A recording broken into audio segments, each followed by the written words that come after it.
E niente, a quanto pare non c'è verso di riuscire a fare una scaletta e seguirla con serenità.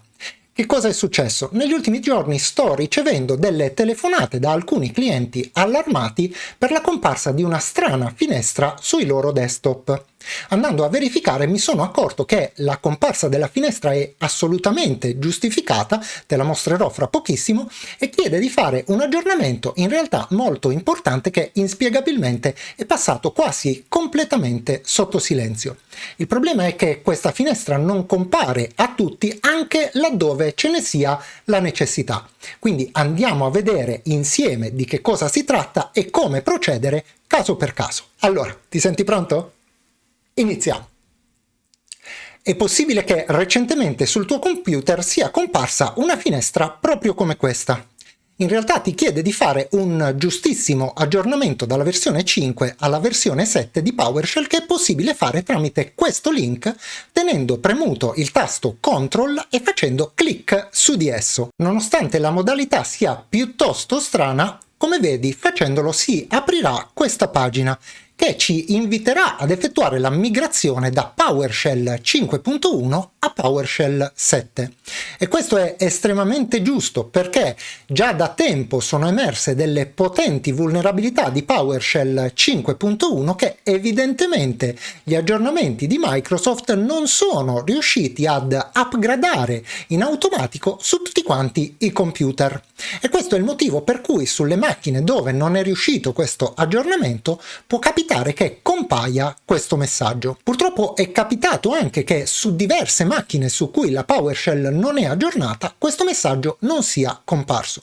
Per cui, come vedremo a breve, sarà opportuno procedere manualmente quanto prima all'aggiornamento di PowerShell stessa. Nel caso in cui lo si faccia da questa pagina, tutto ciò che bisogna fare è andare a cliccare su Installazione di PowerShell 7 e successivamente cliccare sulla voce Pacchetto MSI qui in alto. Facendo clic ci verrà proposto lo scaricamento di due pacchetti. Il primo per la versione a 64 bit di Windows, quindi se hai Windows 11 oppure Windows 10 nella versione a 64 bit sceglierai il primo, quello con x64, mentre il secondo, quello con x86, è riservato alle versioni a 32 bit di Windows.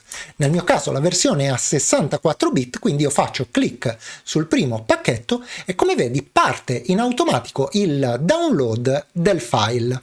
Per comodità metterò questo file disponibile anche sul sito www.gentiluomodigitale.it. Per installare il file a seconda del browser potremo fare doppio clic oppure un singolo clic sulla voce apri file. A questo punto potremo chiudere la finestra del browser e ci ritroveremo nella schermata di installazione di PowerShell.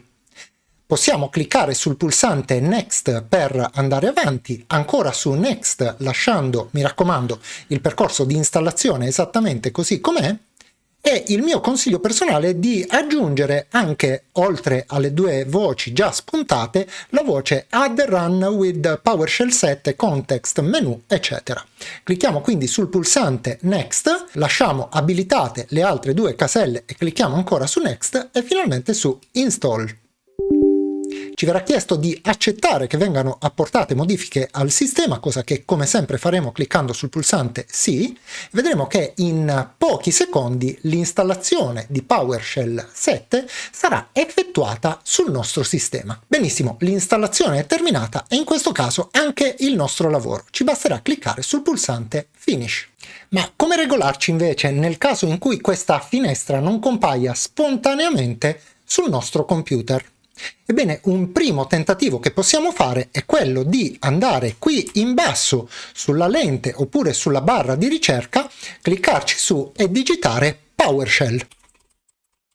Andando ad eseguire la PowerShell è molto probabile che ci venga ricordato in automatico di andare ad installare la versione più recente e quindi di ottenere lo stesso messaggio che su molte macchine compare invece spontaneamente. Se tuttavia sulla nostra macchina questo messaggio non dovesse comparire, non è detto che abbiamo comunque l'ultima versione di PowerShell installata.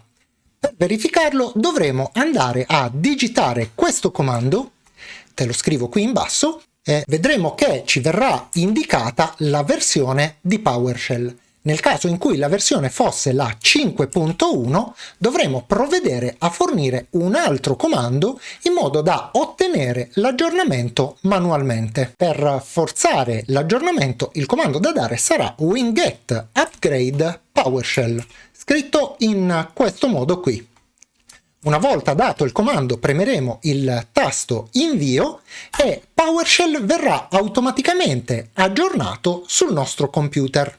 Sarà probabilmente necessario premere anche la lettera Y per confermare che accettiamo le licenze del contratto e premere nuovamente il tasto invio. Qualora anche in questo caso dovessimo ricevere un messaggio di errore come questo che vedi qui, quello che dovremo fare sarà chiudere la PowerShell ed andare ad aprire il Microsoft Store. Una volta aperto il Microsoft Store, nella barra in alto andremo a digitare nuovamente PowerShell. In questo modo qui. Effettuiamo la nostra ricerca oppure clicchiamo direttamente sul link PowerShell e vedremo che sarà possibile tramite questo pulsante ottenere finalmente l'installazione della versione aggiornata di PowerShell anche sui computer più reticenti. Ecco fatto, la versione è stata aggiornata e cliccando sul pulsante Apri potremo andare a verificare che finalmente la versione di PowerShell è l'ultima disponibile da Microsoft. Come vedi, in un modo o nell'altro è possibile su tutti i computer riuscire ad aggiornare la versione di PowerShell. Avevamo parlato di PowerShell proprio pochi giorni fa, parlando delle vulnerabilità della versione 2.0. Ebbene, a quanto pare la versione 5 non è da meno e devi assolutamente verificare sul tuo computer di non averla installata e nel caso procedere, come abbiamo visto nel corso del video, quanto prima al suo aggiornamento. E siamo giunti al termine anche di questa edizione straordinaria realizzata, lo riconosco, un po' in fretta e furia, perché come ho detto in apertura era previsto un altro video di questo video del mercoledì. Ma prima di chiudere ci tengo a fare ben 3 ringraziamenti. Il primo è ad Alessandro Olmo che con il suo generosissimo super grazie ha contribuito alla community. Il secondo è a Fausto De Santis che, iscrivendosi al canale e quindi in un modo diverso, ha comunque contribuito alla community stessa.